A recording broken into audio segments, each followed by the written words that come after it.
The Story of Joseph, Part 4. From the Book of Genesis, chapter 37 to 50.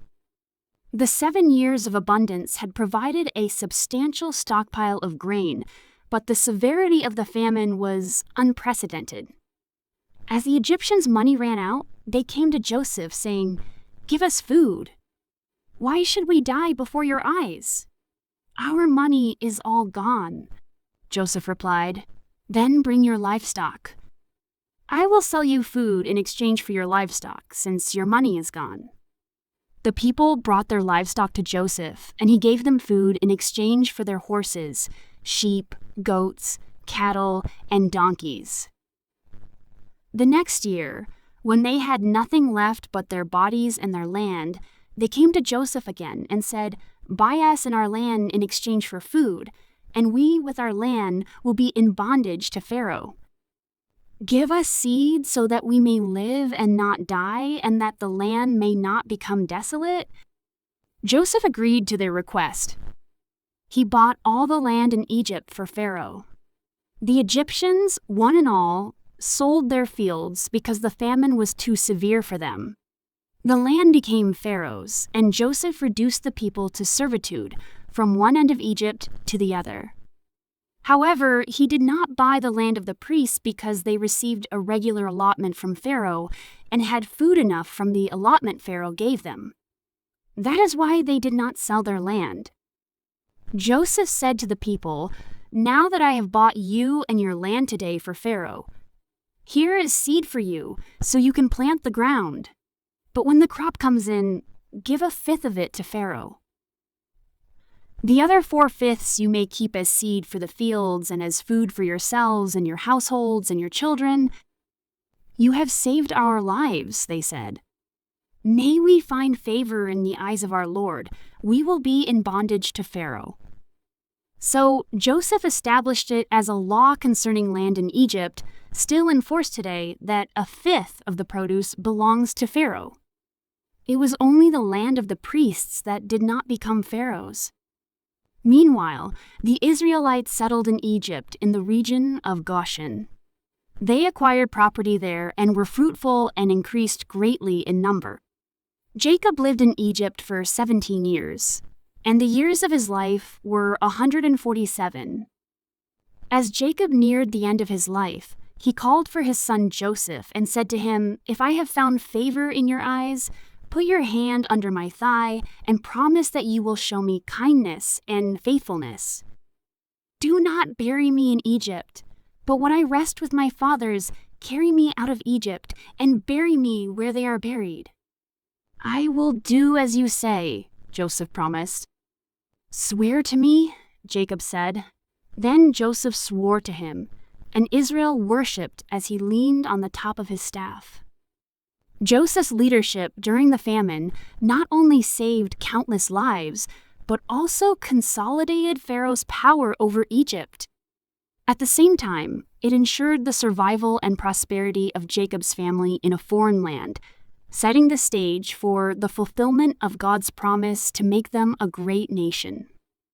As Jacob's life drew to a close, he called for his sons to gather around him so that he could bless them and speak over their futures. Joseph, ever the devoted son, ensured that his father's wishes were carried out. With all his sons gathered, Jacob began to speak, each blessing reflecting the character and destiny of his children. "Reuben, you are my firstborn, my might, the first sign of my strength, excelling in honor, excelling in power, turbulent as the waters. You will no longer excel, for you went up onto your father's bed, onto my couch, and defiled it. Simeon and Levi are brothers, their swords are weapons of violence. Let me not enter their council, let me not join their assembly, for they have killed men in their anger and hamstrung oxen as they pleased. Cursed be their anger so fierce and their fury so cruel. I will scatter them in Jacob and disperse them in Israel. Judah, your brothers will praise you. Your hand will be on the neck of your enemies. Your father's sons will bow down to you. You are a lion's cub, Judah. You return from the prey, my son. Like a lion, he crouches and lies down, like a lioness who dares to rouse him. The scepter will not depart from Judah, nor the ruler's staff from between his feet, until he to whom it belongs shall come, and the obedience of the nations shall be his. He will tether his donkey to a vine, his colt to the choicest branch. He will wash his garments in wine, his robes in the blood of grapes. His eyes will be darker than wine, his teeth whiter than milk. Zebulun will live by the seashore and become a haven for ships. His border will extend toward Sidon. Issachar is a raw-boned donkey lying down among the sheep pens. When he sees how good is his resting place and how pleasant is his land, he will bend his shoulder to the burden and submit to forced labor. Dan will provide justice for his people as one of the tribes of Israel. Dan will be a snake by the roadside, a viper along the path that bites the horse's heels so that its rider tumbles backward. I look for your deliverance, Lord. Gad will be attacked by a band of raiders, but he will attack them at their heels. Asher's food will be rich. He will provide delicacies fit for a king. Naphtali is a doe set free that bears beautiful fawns. Joseph is a fruitful vine near a spring whose branches climb over a wall. With bitterness archers attacked him, they shot at him with hostility. But his bow remained steady, his strong arm stayed limber, because of the hand of the mighty one of Jacob, because of the shepherd, the rock of Israel, because of your father's God, who helps you, because of the Almighty, who blesses you with blessings of the skies above, blessings of the deep, springs below, blessings of the breast and womb. Your father's blessings are greater than the blessings of the ancient mountains, than the bounty of the age-old hills. Let all these rest on the head of Joseph, on the brow of the prince among his brothers. Benjamin is a ravenous wolf. In the morning he devours the prey. In the evening he divides the plunder. All these are the 12 tribes of Israel, and this is what their father said to them when he blessed them, giving each the blessing appropriate to him. Then Jacob gave instructions to his sons. I am about to be gathered to my people. Bury me with my fathers in the cave-in, the field of Ephron the Hittite, the cave in the field of Machpelah, near Mamre in Canaan, which Abraham bought along with the field as a burial place from Ephron the Hittite. There Abraham and his wife Sarah were buried. There Isaac and his wife Rebekah were buried. And there I buried Leah. The field and the cave in it were bought from the Hittites. When Jacob had finished giving instructions to his sons, he drew his feet up into the bed, breathed his last, and was gathered to his people. Joseph threw himself on his father and wept over him and kissed him. Then Joseph directed the physicians in his service to embalm his father Israel.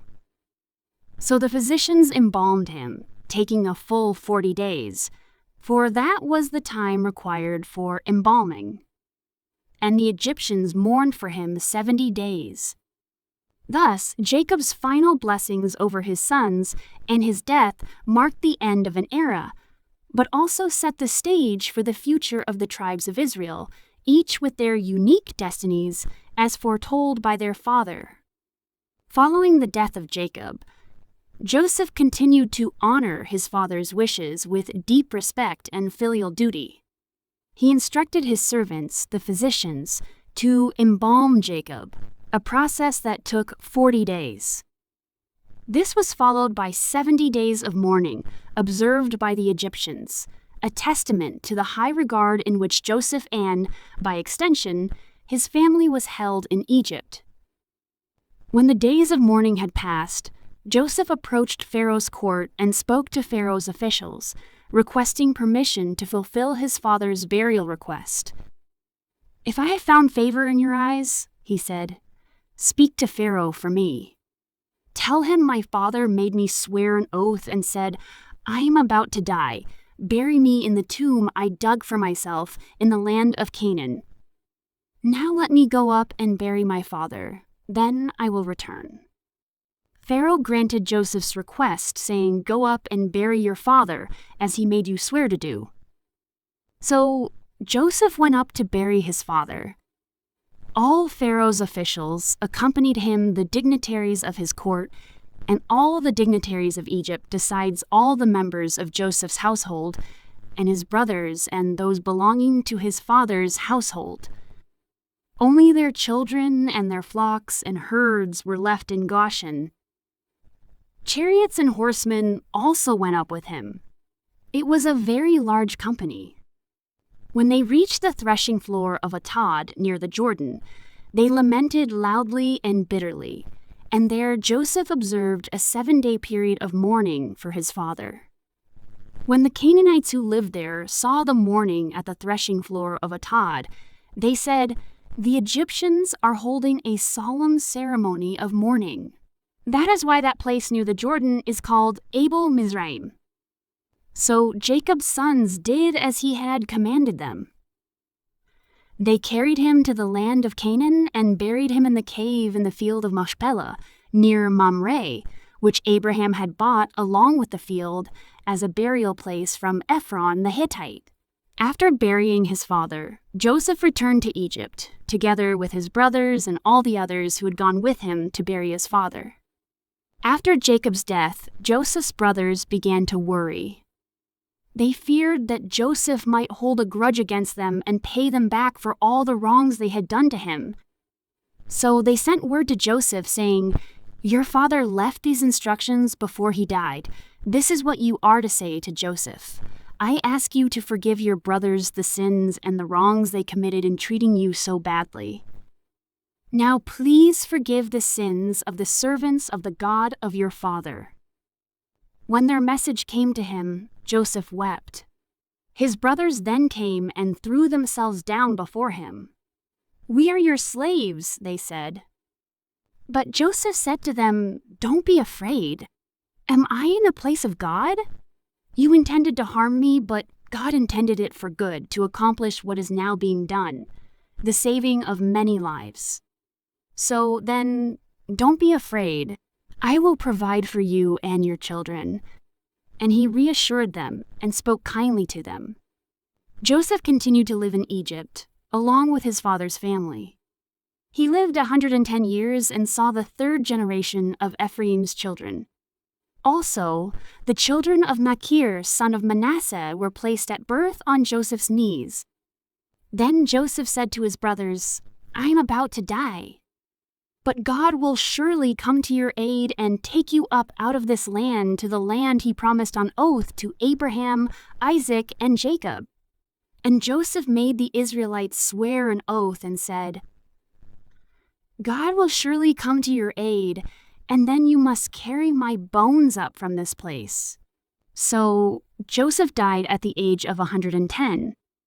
And after they embalmed him, he was placed in a coffin in Egypt. Joseph's life, marked by faith, forgiveness, and divine providence, had come full circle.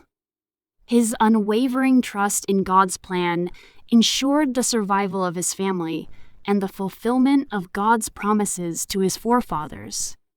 This is the end of the story of Joseph. Every word in this video is strictly from the Bible. If you have not watched the part 1, 2, and 3, please do to get more understanding. Don't forget to like, share, and subscribe to get notified when I upload the next story. Thanks for watching.